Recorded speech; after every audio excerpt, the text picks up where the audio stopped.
今天要来跟大家介绍小小职能，那有5种职业的系列。那其实呢，在小朋友这个学习的阶段，让他们去了解到一些职业的 SOP 是非常好的。像太空人要做什么，农夫要做什么，那厨师要做什么，运动员他们是在做什么，消防员他们是在做什么，这可以帮助他们进入社会，比较有更多的社交的技巧这样子。那这一系列的书呢，还有送一张小卡。那这张小卡呢，它其实就是在你如果没有办法带这5本大大的书出门，你就可以直接带这张小卡，里面呢也有这5个职业的小小职能。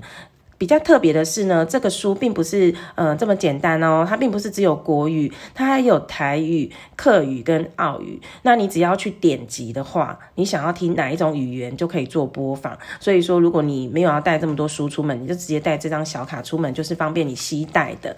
那我们来看一下哈，如果说我们要来阅读这个小小职能，配合这个 Kissread 的点读笔的话，我们要先点这个笔的部分。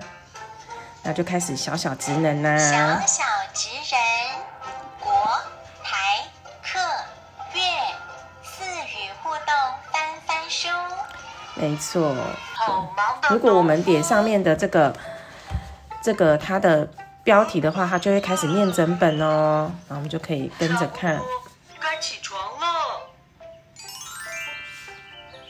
先换上工作服装。到鸡舍喂鸡吃饭，再去捡一些鸡蛋，跟我一起去犁田吧。然后呢，如果说我们直接做点击的话，它就会是出现那一页的一些音效，或者是如果你点字，它就会念这个字。那刚刚大家应该已经有发现了，这本书呢，它并不是简单的介绍，它里面还有非常多的机关这种翻翻书的概念，所以小朋友呢就非常喜欢这一种。那你不只是翻翻书，你点每一个东西，帽子，它也会跟你讲一些认知帮我穿上啊。工作服装。然后像这个点这个鸡，它就有早上公鸡啼叫的声音，小朋友都非常喜欢这样类似的音效。那它里面呢，就是告诉我们说，农夫我们一整天要做哪些事情，那还有这个搭配这种翻翻书，然后我们要去跟牧羊犬梅格去赶羊，还有要帮小羊剃毛，然后它这里就会有一些音效。还有呢，我们要去挤牛奶，这样就能开始挤牛奶了。然后还有我们要去收割我们的农作物。欢迎来到我的农田，农作物。收割农作物。最后呢，我们还要去喂小猪吃饭。小猪。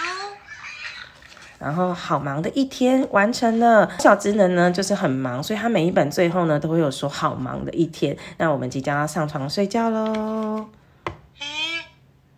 怎么又天亮了？因为睡一下下，才突然又开始公鸡又叫了，就呼应到他前面第1页。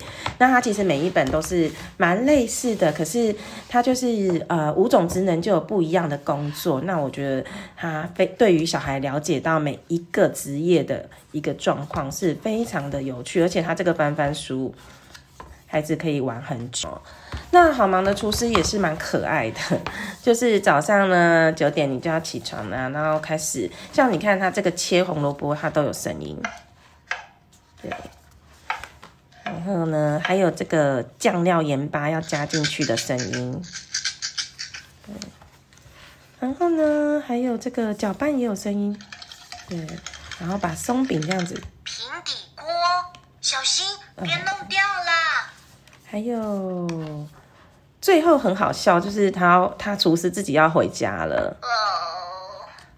肚子好饿呀。结果只剩下一根胡萝卜，这很可爱，就只剩下一根胡萝卜，然后自己没东西吃，然后饼皮就很喜欢这个一直点这样子，所以这一系列的小小职能是蛮适合小孩的小孩，而且我们来看一下它的就是其他语言好了，像台语，小小西虎人，对，然后请给我倒穿运动衫，请给我倒穿运动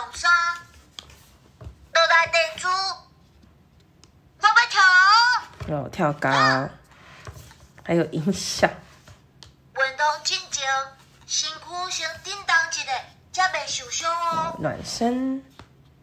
像安尼出力，甲弹出去，哈！跳台足悬的呢。因为像我们一般小孩，其实现在比较难接触到台语的部分，成功啊！所以就觉得其实这系列是蛮难得的。然后我再来示范一下客家的好了，用消防员来示范。